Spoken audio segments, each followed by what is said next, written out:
apa kabar Anda semua? Saya ini lagi semangat-semangatnya ini karena saya kemarin tuh membaca eh, berita yang disampaikan oleh Presiden Jokowi ketika menyampaikan pidato pada Disnatalis Universitas Brawijaya di Malang gitu. Jadi menurut Presiden Jokowi tahun 2021 adalah tahun penuh harapan.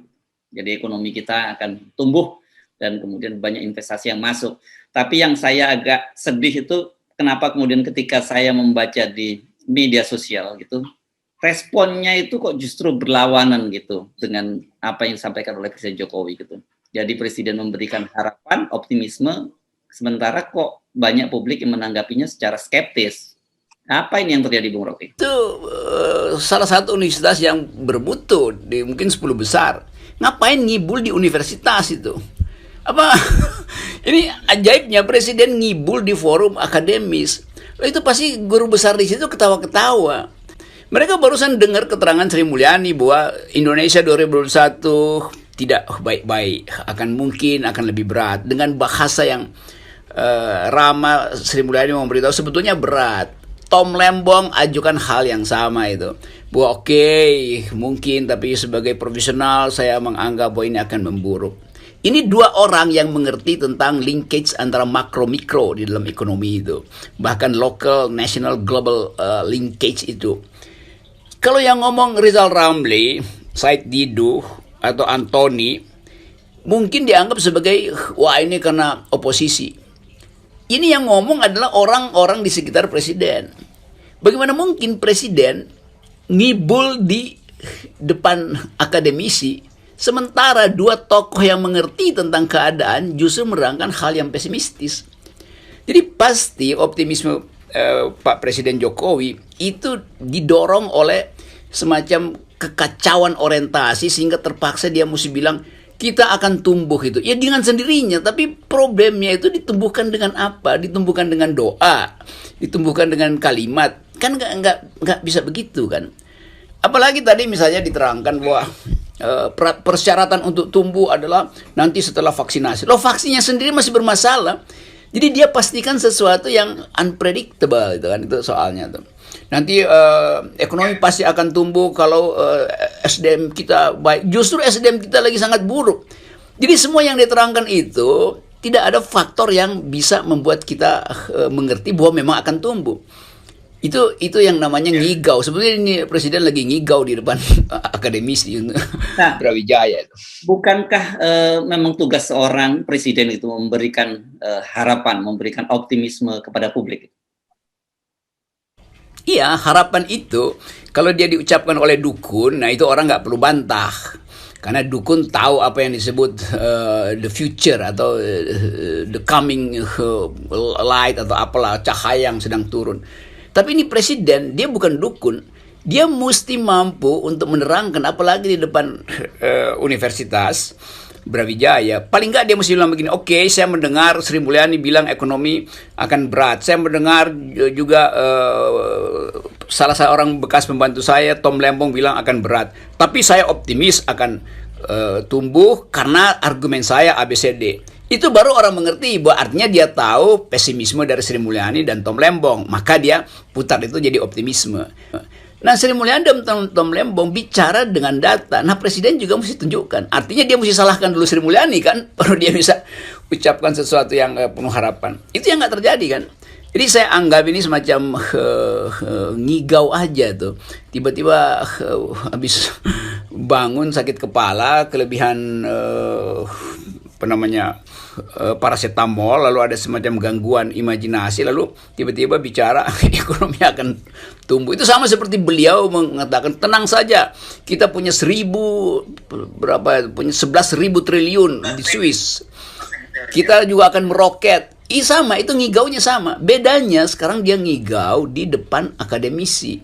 Nah, saya pakai istilah ngigau dalam upaya untuk membedakan antara ucapan seorang pemimpin negara di depan forum akademisi dan di depan influencernya sendiri. Kalau di depan cebong ya bolehlah presiden ngibul begitu, tapi Brawijaya kan bukan kumpulan cebong, itu kumpulan orang yang ada metodologinya, fakultas ekonominya tajam, kuat, bikin analisis. Fakultas kedokterannya juga salah satu yang bagus di negeri ini. Jadi janganlah dipakai forum akademis itu untuk pencitraan, diketawain justru. Kalau mau bikin pencitraan, kumpulin pendukung sendiri. Tadi Anda kan pertama nyebutnya ngibul, belakangan ngigau. Jadi yang ngibul diralat ya. Ini Anda menggunakan yang kata ngigau ya. Iya, karena saya nggak, kalau saya bilang ngibul nanti seolah-olah presiden tukang ngibul, seolah-olah tuh, walaupun orang sering anggap memang faktanya begitu. Kalau saya bilang ngigau itu lebih akademis, karena ngigau itu adalah imajinasi yang false hope-nya ada di situ tuh. Harapan palsu namanya false hope. False hope gitu ya. Jadi oke, kita clear, kita ralat pernyataan ngibul, kita jadinya ngigau. Nah, baik. Kalau saya kira memang betul, karena misalnya tadi beliau menyatakan bahwa kenapa optimisme itu muncul karena sekarang vaksin sudah mulai tiba dan kemudian mulai akan dilakukan dan beliau akan menjadi orang pertama. Tetapi kalau kita membaca keterangan Menteri Kesehatan, itu akan memakan waktu setidaknya sampai 15 bulan. Kalau 15 bulan itu kan tahun sudah berganti kan berarti. Jadi artinya memang tahun 2021 ini masih kondisi kita mesti tidak baik-baik saja dan kita masih kondisinya berat. Saya kira masyarakat mesti disiapkan seperti itu ya. Betul, karena itu saya tadi sebut ngigau. Begitu 2021 lewat, baru kita sebut ngibul. Itu kan nggak terbukti kan itu. Oh. Masih gitu ya. Sama juga soal meroket kan dulu kita, presiden ngigau nih bahwa ekonomi akan meroket. Saya nggak bilang ngibul. Begitu nggak terbukti, ya ngigau pasti jadi ngibul kan. Baru dinyatakan itu ngibul. Jadi saya tunda aja tuh. Tahun depan itu baru nanti. Tahun depan ya. Tahun depan. Boleh diucapkan tahun depan dan tidak sekarang ya. Baik. Nah, sekali lagi kita mau dapat sebetulnya sense of reality itu. Jadi kalau presiden bicara tentang realitas, orang mungkin beri semacam penghargaan karena orang oke, beliau tahu bahwa realitasnya buruk.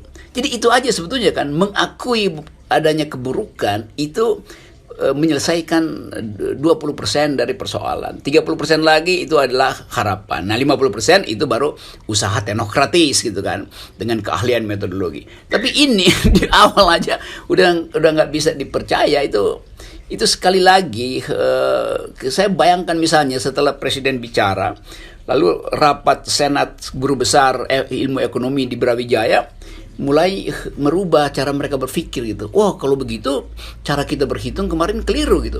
Kalau begitu Sri Mulyani nggak benar. Kalau begitu Tem Lemo nggak benar. Lalu jadi rame di dalam rapat senat guru besar kan, karena membahas optimisme dari Presiden Jokowi itu. Lalu ada mahasiswa ekonomi masuk ke dalamnya. Terus mahasiswa terangkan tentang linkage makro mikro yang sangat kecil, hubungan antara vaksin dan pertumbuhan ekonomi, hubungan antara UMKM yang bahkan database UMKM nggak ada, padahal selalu UMKM yang diandalkan untuk mendrive ekonomi. Lalu mahasiswa itu bilang, itu pasti ngigau. Lalu semua profesor, oh iya yang ngigau ya. Karena datanya compang-camping. Kan kalau orang tanya, apa dasarnya ekonomi akan bertumbuh? Tetap karena konsumsi, bukan karena investasi. Investasi itu ditanam sekarang, itu baru 5 tahun lagi menghasilkan pertumbuhan itu. Atau 10 tahun lagi. Nah, kalau UMKM itu jelas, karena itu masyarakat memerlukan pertumbuhan dengan drive UMKM, karena itu ekonomi sehari-hari, itu daily economics kita UMKM. Problem kita, UMKM itu database-nya nggak ada, sehingga kita nggak tahu apa ini UMKM beneran atau bodong. Mana yang bisa dinaikkan di drive sehingga bisa terkait dengan industri atau enggak. Kan itu yang mesti didengar oleh profesional, akademisi, dan dosen di Universitas Brawijaya. Itu yang mesti diterangkan presiden. Kalau nggak ada itu ya orang anggap ini presiden masa ngibulin PhD Brawijaya. Itu kira-kira. Tapi kalau begitu apa dong yang harus disampaikan oleh presiden? Bukankah presiden itu memang harus menebar optimisme? Saya sih membayangkan kalau kemudian presiden dalam pidato di Natalis kemudian menyampaikan bahwa kondisi kita memang berat, kita tidak sedang baik-baik saja dan sebagainya. Ini kan masyarakat yang sudah lelah menghadapi pandemi ekonomi turun kan makin pesimis, Bung Rocky. Iya, harusnya dia ucapkan sesuatu yang pesimistik untuk membangkitkan kuriositas masyarakat. Kenapa kita pesimistis ya Presiden? Maka terjadi dialog. Tapi kalau dia bilang ya kita optimis segala macam. Lalu rakyat bilang mau dialog apa lagi kalau optimis? Ya kita tunggu aja kan. Sama waktu presiden bilang ekonomi meroket, oh masyarakat sangat senang, ya dia tunggu aja. Sampai akhirnya ngigau itu jadi ngibul kan. ini soal sederhana di dalam upaya untuk meyakinkan orang. Nah kita sebetulnya ingin dapat sekali lagi keterangan yang lebih teknis. Misalnya dari Menteri Perindustrian, dari Menteri Perdagangan, dari Menteri Pariwisata segala macam. Kan mestinya keterangan presiden diterangkan kembali secara teknis oleh menteri-menteri ini nih. Jadi kalau dalam satu hari ini nggak ada menteri yang menerangkan isi pidato presiden di Brawijaya, itu artinya para menteri nggak percaya juga apa yang diucapkan oleh presiden. Jadi bukan cuma rakyat kecil, itu logikanya begitu. Atau Pak Luhut misalnya nunggu Menteri Investasi bilang, ya yang dimaksud Pak Presiden begini, ini angka-angkanya itu. Lalu Menteri Koperasi Teten bilang, benar, karena kita udah bikin database tentang UMKM. Nah, baru kita percaya bahwa Presiden ternyata sudah koordinasi dulu dengan kementerian teknisnya. Nah, sekarang satu hari ini nggak ada tuh keterangan dari Menteri Investasi, Menteri Pariwisata, Menteri Teten segala macam. Itu artinya mereka juga sebetulnya geleng-geleng kepala dengan keterangan Presiden itu. Ya, nah kalau penjelasan dari seorang kepala negara dari ini langsung di puncak kekuasaan kemudian direspon secara negatif oleh publik itu apa yang terjadi? Kalau ada respon negatif publik, mestinya juru bicara presiden atau KSP udah keluar buat nerangin ulang. Ternyata nggak ada tanggapan balik kan dari istana. Itu artinya respon publik itu betul-betul telak. Respon publik itu nggak percaya. Mau dibantah dengan apa? Nggak ada yang bisa bantah tuh. Kita tunggu Pak Muldoko bicara, kita tunggu Menko Perekonomian bicara atau Menko Polhukam bicara, dia nggak bicara.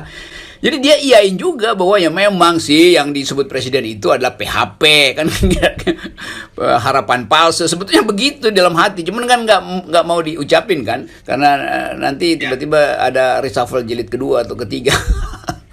Dalam situasi begini menurut saya kalau saya memilih akhirnya satu last option ini Bung Rocky yakni berdoa.